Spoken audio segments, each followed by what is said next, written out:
first, live, local. This is Fox 12 Now.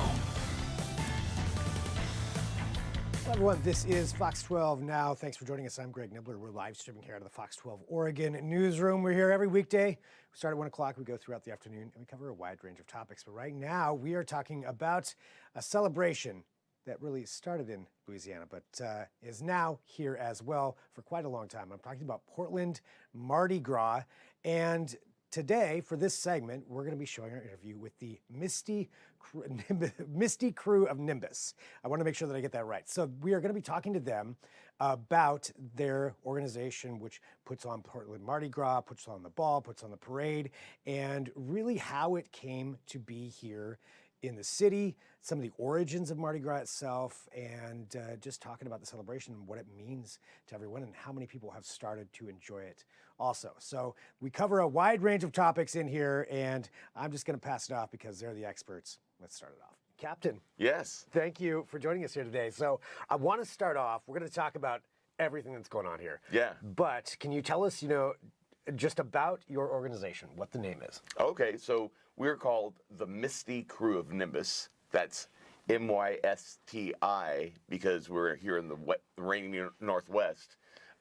New Orleans crews typically are the mystic with a C. Okay. Crew of some sort of association with like Greek mythology or something like that. So we went with Nimbus, which is both the kind of like golden aura that kind of like envelops the ancient gods, and also it's a rain cloud. Give me some of the basic idea here for New Orleans, for those who don't know. So you're saying Mystic Crew. What does a Mystic Crew do? So the crews are the organizations that put on the balls and the parades. So you think of all these big New Orleans parades. They're not put on by the city, they're put on by private organizations. Gotcha. Okay, so all that stuff that you see down there, those are each individual groups and organizations, just like the Misty Crew of Nimbus. Exactly. And so going from New Orleans to here, to Portland, how did this all get started? So my wife and I moved here in 2005, and in Louisiana, you grow up with Mardi Gras. You literally have Monday, Tuesday, and Wednesday off so you can recover from Mardi Gras. Smart. So when we moved up here, there was just nothing happening, and it's kind of depressing. My shirt says, you see that? Everywhere else is just Tuesday? Okay. Yeah. So eventually we started running into the same people and stuff, and, we're starting to have a little bit of fun amongst ourselves on Mardi Gras. But there was an organization called Gulf Songs that hosted these concerts to raise money after a oil spill in the Gulf. And the last one of these concerts featured a number of Louisiana musicians. It was right before Mardi Gras, and I was like, boy, we should throw a ball and do a show kind of like this. And I felt like the most authentic way to do it would be to actually put together a crew. So we got together. It started as like 35 people or something like that the first year, and we organized our first ball in a couple of months. And now our organization has grown to over 130 people. Wow. Yeah, we do stuff throughout the year. Are these all Louisiana natives? It's a mix. We certainly do get our Louisiana natives. The three of us that you'll see today are all from Louisiana, but we get all kinds of people. We just try to encourage community, having a good time. That's kind of what we're all about. Yeah, Mardi Gras seems like it's about having a good time. Yeah. But I know there's more to it than that, but having a good time seems to be a real big theme. Absolutely, and especially, this time of year where, well, we're so lucky right now, it's been beautiful, but, a lot of times it's cold and rainy, so it's really wonderful to get together with friends, have some good food, be creative. Yeah, and so you've seen this organization grow, so what do you think it is about Mardi Gras and about, actually maybe even about the Misty Crew of Nimbus that brings people in, that's got so many people excited about it? Well, I think there's a really cool, the tradition of, following up the Christmas season with, I think historically, we've tried to figure out how to survive in this really cold and kind of nasty season. So I think it's just kind of in our blood to want to get together and try to be merry in kind of a nasty time of the year. Yeah, the weather's a little opposite than Louisiana at this time of year, I would imagine. Yeah, well, it's really crazy because, well, this year it's like colder in Louisiana right now. but yeah, usually. Yeah, generally speaking. Well, okay, tell me about what you're wearing too. But what embodies this kind of spirit for Mardi Gras? Well, we have our Mardi Gras colors, which are purple, green, and gold. Yep. Got the beads. But there's all different kinds of Mardi Gras tradition. I think people generally think about the New Orleans parades with all the floats and stuff like that. But I'm wearing this mask right here is from a country Mardi Gras where in small communities you'd have the community itself would be the parade. They dress up in costumes like this and they'd go on horseback and they'd go from farm to farm and beg for chickens. Have you ever seen the Mardi Gras people chasing chickens? No, I don't know if I have. You should YouTube it. Mardi Gras chicken, I think, would probably call it up. But yeah, there's all different kinds of Mardi Gras traditions. Yeah, and so with those traditions, what are some of the big ones that you've brought here to Portland that have now become traditions? Yeah, well, one, these Mardi Gras crews in New Orleans have what we call a throw. Like you have the crew of Zulu, which throws coconuts. Well, our crew, because we're the reigning Northwest, we decorate little umbrellas. We do over 100 umbrellas and just hand them out at our Mardi Gras parade. And that's your gift to the people. Exactly. Now, what do you think is the most important thing people should know about Mardi Gras in Portland? Well, I think that you should know that we have our Mardi Gras ball on Valentine's Day. That's going to be at the Wonder Ballroom, and we feature a number of wonderful bands. And it's a costumed event. We have a costume contest. It's on Valentine's Day, and then we have our parade on the Tuesday afterwards on Mississippi Avenue, and an after party at Mississippi Studios. Nice. So a whole lot of partying going on. A whole lot of partying going on. So Mardi Gras traditionally is it's Catholic in its origins. Mardi Gras Day varies from year to year because you count back from when Easter is. Easter changes every year, and Easter is the first Sunday after the full moon of spring. And it's really kind of interesting because a lot of people are taught that the season of Lent is 40 days, but if you count it on a calendar, it's not. It's a little bit longer than that. But yeah, so you have the season of Christmas, the 12 days of Christmas. Well, if you count them on a calendar, it's not really 12 days, but anyway. Right. It ends on January 6th, which is the Feast of the Epiphany, which is when the three wise men came and saw the baby Jesus. The three kings, which is why we have king cake. King cake is another tradition of Mardi Gras, which is, I'm sure most people have seen it, the round cake with a little tiny baby in it. And, if you get the baby, you maybe bring the next king cake to the next party, or maybe you host the next party, or maybe you're the king. There's lots of different kind of takes on the tradition. So all these are different takes on this, but Mardi Gras itself is on a Tuesday every year? Mardi Gras is always on a Tuesday, so you have this different span of time. Yeah. Mardi Gras, which is French, Mardi is Tuesday, Gras is fat, so you have the Fat Tuesday. And you kind of let it hang out, you let it all hang out until you hit the day after Mardi Gras is Ash Wednesday, which begins the season of Lent, where you give things up.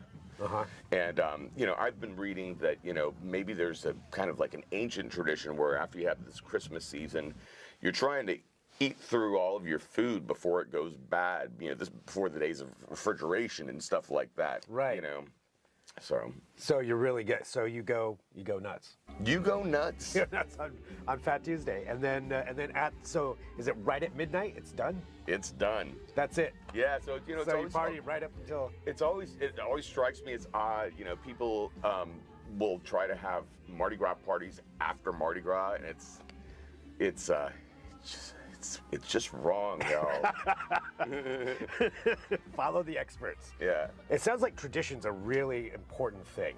Like all Yeah. of these different traditions that you've just laid out here. Yeah, definitely. You know, I feel like, you know, throughout the generations, we've, you know, learned how to cope with dealing with life. And you know, traditions are they can be a wonderful thing. They can bring us together.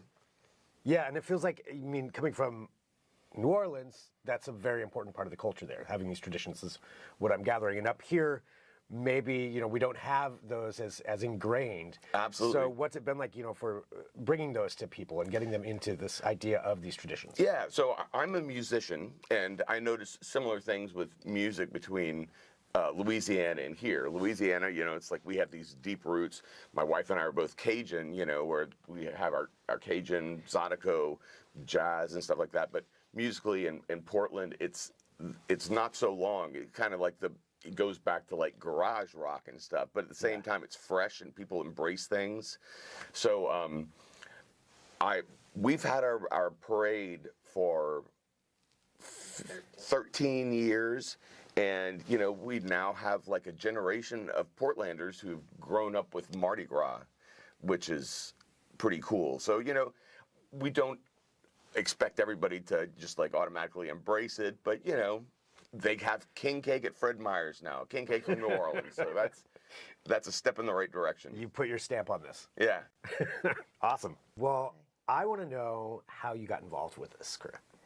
Well, I was born and raised in Louisiana, and my mom was born in New Orleans, and so it's always been a part of me. My granddaddy used to ride on floats, and it was just always a part. So when I heard about this group of Louisiana folks forming a crew, I was like, yeah, count me in. I want to be a part of that. You want to keep that tradition going. Totally. Up here. Totally. And I want to talk about everything that you're wearing too, but I want to get into something that you mentioned here off camera, that you're the second queen. Can you tell me what that means?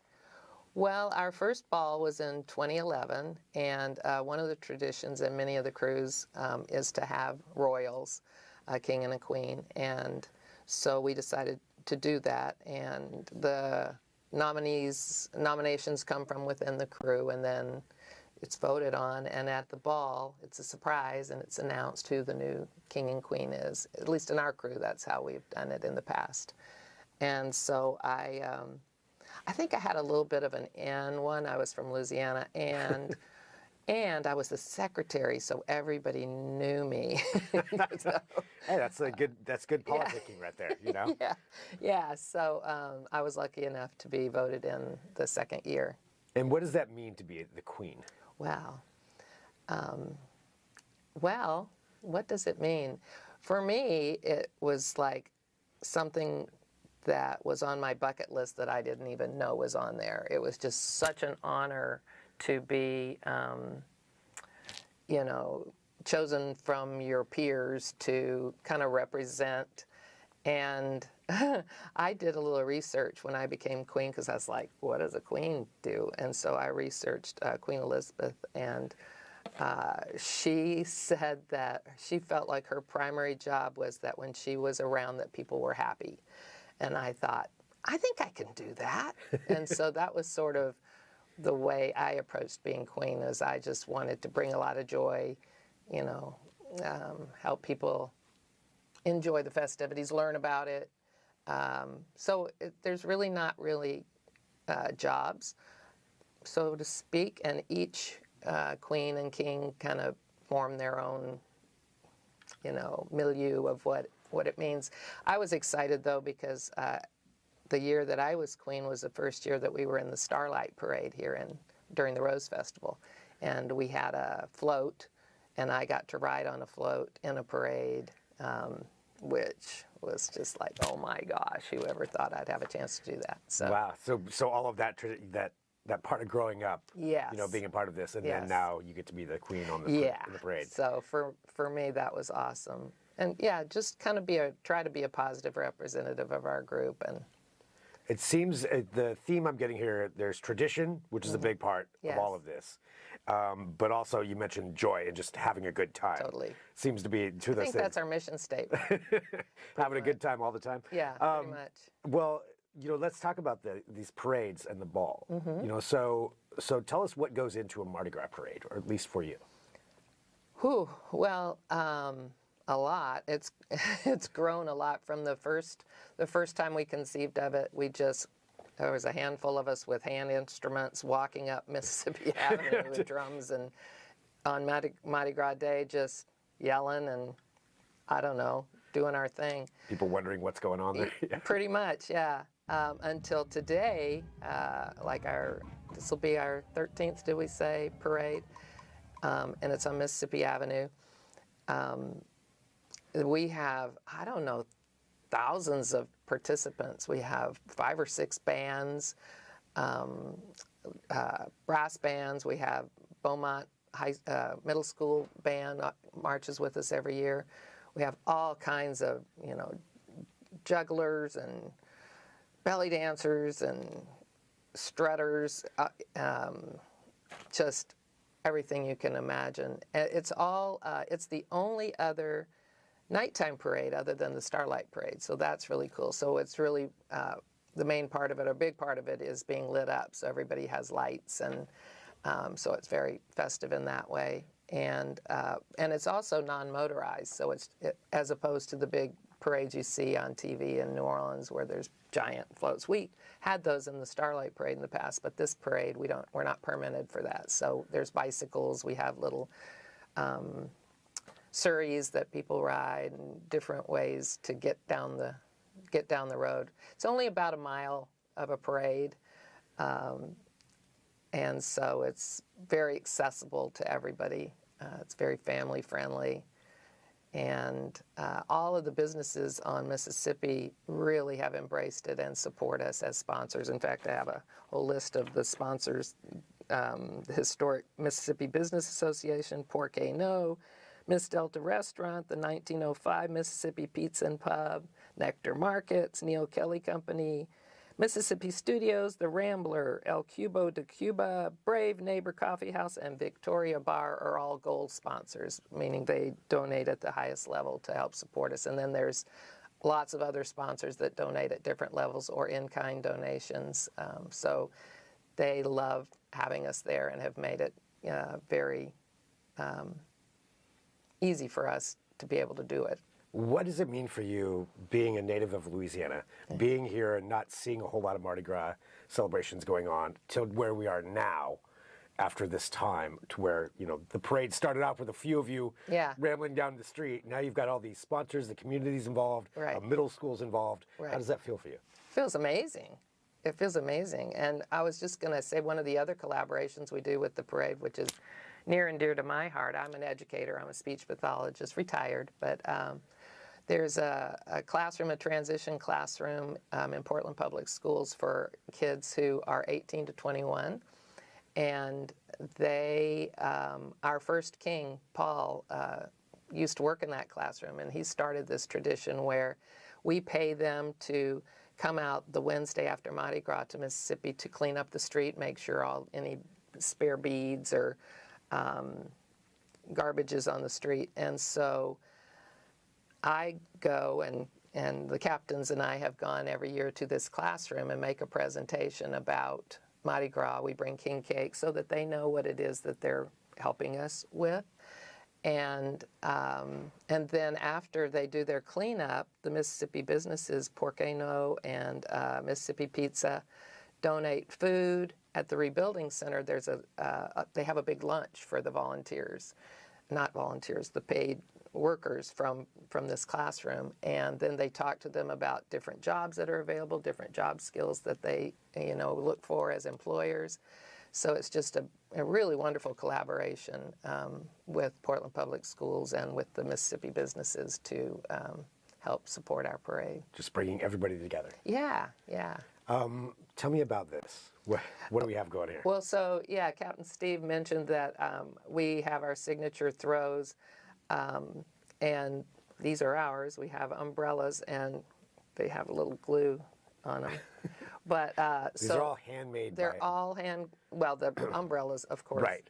we get. But then, yeah, they're hand decorated by the crew. And we have 3 or 4 different gatherings at one of our former king and queens, Matt and Tanya's house.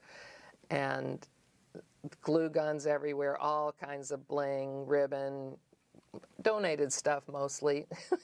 Anything goes pretty much. This one's kind of tame compared to some of them, but our theme this year, which you hadn't mentioned for our ball, is Sea of Love. And so this one has sort of a very sea look about it with all the little sea creatures and shells. And so we do over 100 of these and then take them to the parade, and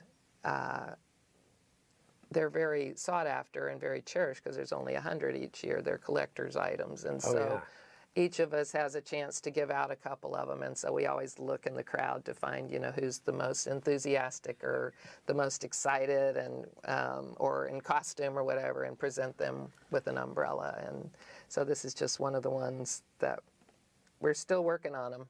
As it turns out, we've got a couple of weeks. 100's a lot, yes. 100's a lot, especially with this amount of detail. Yeah. And some of them are just extraordinary, including this one. And some of them are simpler for those of us who are not quite as gifted creatively. So arts and crafts is also another thing. So tradition, joy, arts and crafts. That's a really good point, because the costumes that our crew and guests come to the ball in are beyond what you can imagine. People that have created these amazing headpieces and costumes, and weeks and months of planning and working on pulling them together. So yeah, definitely, if you've got a creative side, there's lots of places to. I mean, I can tell yeah, everything going on here. For the ball, can you tell us what happens at a Mardi Gras ball? What's that like for somebody who hasn't been to one? Well, our Mardi Gras ball, what's it like? You are greeted at the door with greeters, and each person is given an official medallion. Each year this is our official logo for our crew. You can see it's got salmon and Mount Hood and the Nimbus clouds on it. But then on the other side, we don't have one yet for this year, but there is a sticker on the other side that will say Sea of Love. And so each year is a unique medallion, and every guest is presented with the medallion. And then they just come into the decorations are extraordinary. You kind of walk into this other world, and then there's all kinds of music. Captain Steve's in a band called Toulouse Cajun Zydeco Band. They bring the authenticity of the Cajun Zydeco music. We have Northwest Bones Gang, which is a very authentic, traditional group that dresses up like skeletons.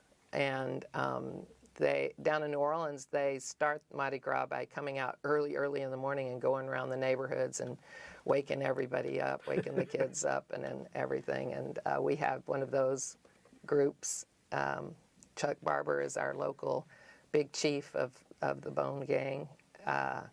Let's see, we have a grassroots movement, brass band typically, and then we also have a big, what would you call it, kind of, not variety show, but a big band that's curated by local singer, entertainer Chris Delane, which is, she curates a list of songs that go with the theme. It's a secret, so I don't know what any of them are. And then local vocalists from town sing different songs. And so it's just a lot of dancing. We have a costume contest.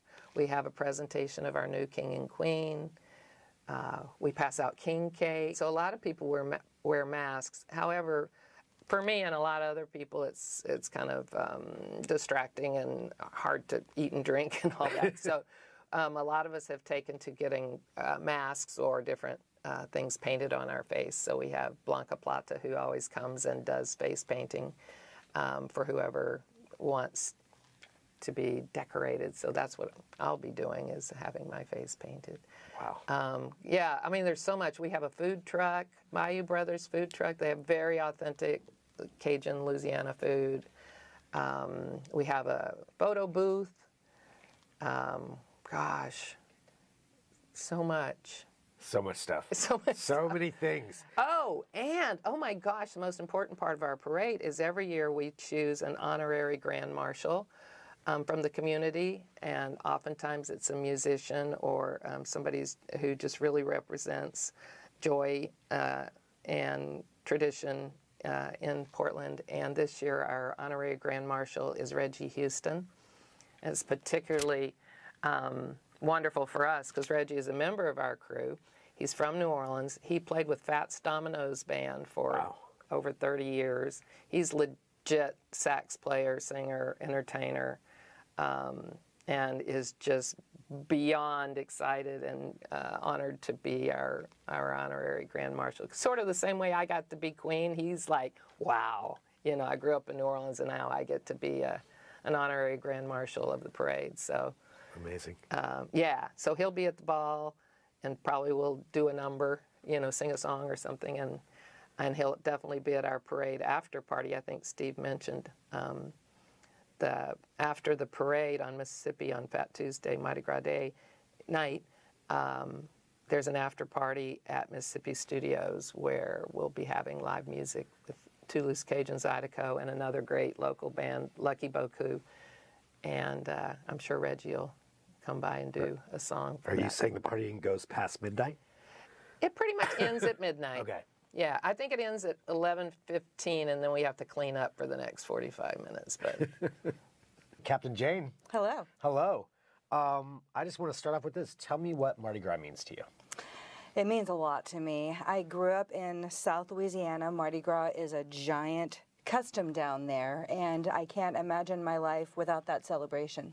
I grew up in a little community that was south of New Orleans, and close enough to get all the radio stations and TV stations from that city. And when Mardi Gras rolled around, we had some of the marching bands from the New Orleans parades. We had some of their Mardi Gras floats. So it was, and members of my family are in Mardi Gras crews down there even now, and so it was always a big deal. And when I moved from my hometown to my college town, which happened to be Captain Steve's hometown, there was more Mardi Gras celebrations to be had. And then I learned about the country Mardi Gras from his side of the state of Louisiana. And when we moved up here, my first Mardi Gras was just a Tuesday, and it made me very sad.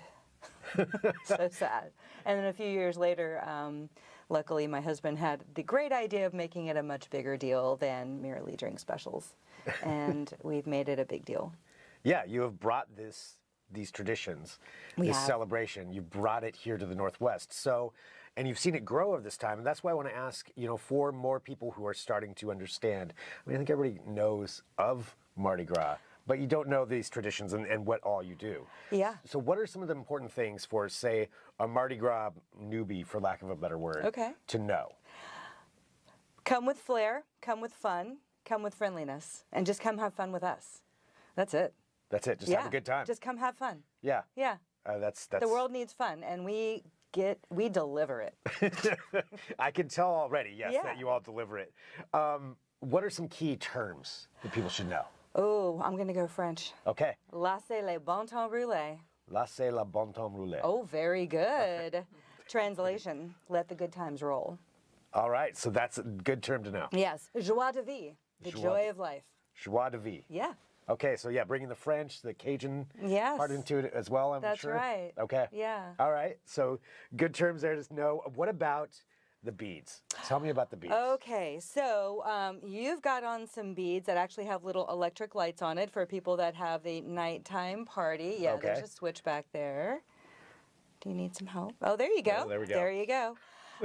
Now, Modern day Mardi Gras usually has, or in the era where I grew up, they're plastic beads. And the era slightly before mine, they were actually glass beads. I happen to be wearing some custom glass beads that my sister, still in Homa, made for me.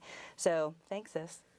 And we're a fraction of us are actually investing in some of the glass beads to kind of bring that back, because a lot of us think it's better than the plastic trinkets and things like that. And for environmental reasons, and I'm all about that, it's kind of better to not have that much plastic stuff. For my personal preference and my environmental love, we rarely get fresh beads. We use beads that have been previously utilized. I call them ABC beads. That stands for already been caught. There are people that have bags of beads in their attic. There are people that have just surplus beads from past Mardi Gras, and we have a network of friends and family in Louisiana, and we try to get those ABC beads up here, and those are the ones that we reuse and disperse to our Mardi Gras parade. We don't have tons of beads that we throw like those parades. We have a small volume, and we keep it kind of on the smaller side intentionally. You know, we could go big, but we don't. We Yeah. just keep it on the smaller side. There's also these throws called doubloons, which are metal coins, essentially, and they can be stamped with custom Mardi Gras crews and themes and things like that, and those get thrown out to the crowd, and different crews have different throws. Kathy was explaining our umbrella throws, and they are wonderful and unique and pieces of art that people treasure. There's a female crew in New Orleans called Muses, and they decorate shoes, like fabulous high-heeled shoes that they make fabulouser with glitter and feathers, and they hand them out. So this is something everybody can kind of find their little, whatever it is they're most enthusiastic about, and bring it into the tradition. Or get wacky. I mean, there's another crew that does toilet plungers. So it is what you make of it. Yeah, whatever you want to make of it, but Right. joy being that Yes. the main thing. Joy, Having a fun, good time. creativity, give things out to bring smiles and happiness. And for people attending any kind of Mardi Gras celebration, like, is it intimidating to come in and and start hanging out with everybody, or to come to this? We're a lot.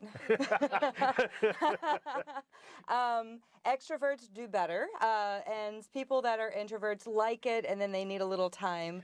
But we try to be gentle, but we have a lot of big personalities. We're all fun and friendly. So anybody can have a good time with us. You just kind of have to pick your own dose. Yeah. I love Portland. I've been here for a little over 20 years, and it's a town of creatives, and it's a town of people that they really like to have a good time. They like to gather with friends. They like to get behind something that's really meaningful for them, and it just fits right in. You know, we have our Louisiana flavor, but if it wasn't a community that was full of creatives and people that enjoy having fun, I don't think we'd be as successful as we are, and we wouldn't have sustained ourselves for as long as we've been able to. Do you feel it's really been embraced by the Portland It has been completely embraced, and there are people that haven't heard about it, so thanks for letting us talk about it, because they learn about it, they're like, wow, and they want to learn more about it and be a part of it and come have fun with us. Sometimes they want to join our group, so. Do you have non-Louisiana native members? Absolutely. Yeah. Absolutely. We have people that just like to wear costumes, people that are creative, people that like the community, people that are music fans, people that I call Louisiana Files, and then some Louisiana natives.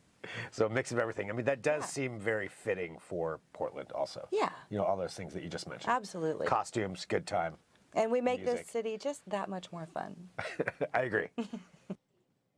All right, big thank you to the whole crew there for joining us for that segment, talking about Portland Mardi Gras, and tickets to the ball are at the Wonder Ballroom, and that's going to be taking place on the 14th, and the parade is the 17th with after parties, apparently all up and down Mississippi, but also at Mississippi Studios, so a lot to go through, to understand, to celebrate, and really amazing that they brought that here to Portland and includes so many people. We want to thank you also for watching Fox 12 Now. We live stream here out of the Fox 12 Oregon newsroom every weekday starting from 1 p.m. to 4 p.m. But all of these segments are available on the Fox 12 Oregon apps and the website. So wherever you're watching, thanks for doing so. Feel free to share these segments. That's always a great way to help get the word out about whatever it is that we're talking about, which is a wide variety of things, but huge thank you to that. Thanks to Ann for shooting that and editing it as well. And we've got plenty more coming up, so we are live here. We are going to take a break. We'll be back here in just a few with some more Fox 12 Now.